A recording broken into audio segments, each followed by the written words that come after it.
మామా పాప ఫ్లవర్ ఇచ్చిందిరా. అంత ఫీల్ అయిపోమాకరే, పాప అక్కడ ఉండేది ఫ్లవర్ వేయడానికే. పద బయటికి వెళ్ళి బీరేద్దాం. పద లెట్స్ గో.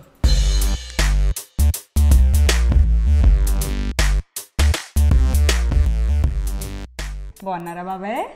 నేను బాగున్నానమ్మా. ఏం చేస్తున్నావు ఇప్పుడు? మొన్న ఇంజనీరింగ్ అయింది బాబాయ్. ఎన్నాళ్ళు అయింది?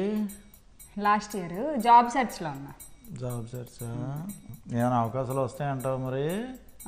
ఉన్నది బాబాయ్, పర్లేదు. అంటే కొంచెం ఇప్పుడు జాబ్ మార్కెట్ కొంచెం డౌన్ ఉంది, చూడాలి. ఇవన్నీ ఎందుకు కానీ మా అబ్బాయి అలాగా అమెరికాలో సొంత కంపెనీ పెట్టాడు. వాడు చెప్పి పంపించేస్తాను. ఈ వయసులో మీ అమ్మ నాన్న ఇబ్బంది పడడం తప్పు కదా. అయ్యో అదేం లేదు బాబాయ్, ట్రై చేస్తున్నాను సీరియస్గా. ఏమో నువ్వు చేస్తున్నట్టు నాకు అనిపించలేదు అబ్బాయి. ఎందుకంటే నీ గడ్డం నీ తల అన్నీ చూస్తుంటే ఏంటో అనుమానంగా ఉంది. ఏంటండి బాగున్నారా?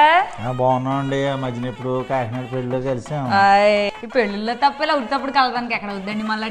బాగా బిజీ, బాగా గొప్ప హెడ్ అయిపోతుందండి బాబు పోనోళ్ళతోని. ఎన్ని ఎకరాలు, అందుకే ఇప్పుడు కొన్నప్పుడు ఏం తెలియలేదండి బాబు. అయ్యే పెరిగిపోయి లెక్కలేనని అయిపోయేసరికి అసలు అవే పని చేసి కూడా దొరకట్లేదండి బాబు. ఎవరు చెప్తున్నాండి ఈ మధ్య? మా సైడ్ కూడా అదే బాధ అండి. గోల అయిపోతుంది. ఇంకేంటండి విషయాలు? తీసేద్దాం అనుకుంటున్నానండి కొన్ని.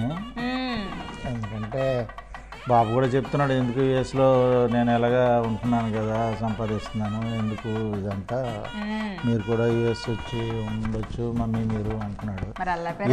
ఏ వెళ్తామండి ఆ దేశాలు, మనకి ఏంటి ఇక్కడ అలవాటు కదా పుట్టిన దగ్గర నుంచి. ఆస్తులు ఉండకపోతే ఓ బాధ, ఉంటే ఓ బాధ. డబ్బున్న వాళ్ళ కష్టాలు అందరికి అర్థం అండి బాబు. ఏదో అనుకుంటారు, ఏసీ కార్లో దిగుతున్నారు బాబు అనుకుంటారు, కానీ అసలు ఎంత పడుతూ వస్తుందండి బాబు. అబ్బో, ఈ లోకం కూడా అలాగే తయారైందండి. డబ్బు ఉంటే ఏడుపు, డబ్బు లేకపోతే నవ్వుతారండి. ఏమన్నా అంత తక్కువ పెట్టుకున్నారు బిర్యానీ? అడక్కండి బాబు, పెట్రా అని 3 సార్లు అడుక్కున్నాక పెట్టాడు. ఈ మాత్రం క్యాటరింగ్ కదండి, తప్పదు మరి. ఇవి అన్నట్టున్నారా? అయిందా? పుచ్చుకున్నప్పుడు తిన్నానండి మంచికి. పుచ్చుకున్నారేడి? మరి మిమ్మల్ని పిలుద్దామంటే బాగోదు కదా, కొత్త ఫస్ట్ టైం అని పిలాల్సిందండి బాబు. నాకు అసలు బుర్ర పని చేయట్లేదు. నాకు ఈ టెన్షన్ మీద అసలు ఈ మధ్యలో రోజు నైట్ ఒకటి పడాలండి ఓ పెగ్గు. బయలుదేరుతానండి అయితే మరి. సరే అండి, అయితే కలుస్తాను మరి. టచ్ లో ఉండండి. టచ్ లోనే ఉంటామండి. ఓకే.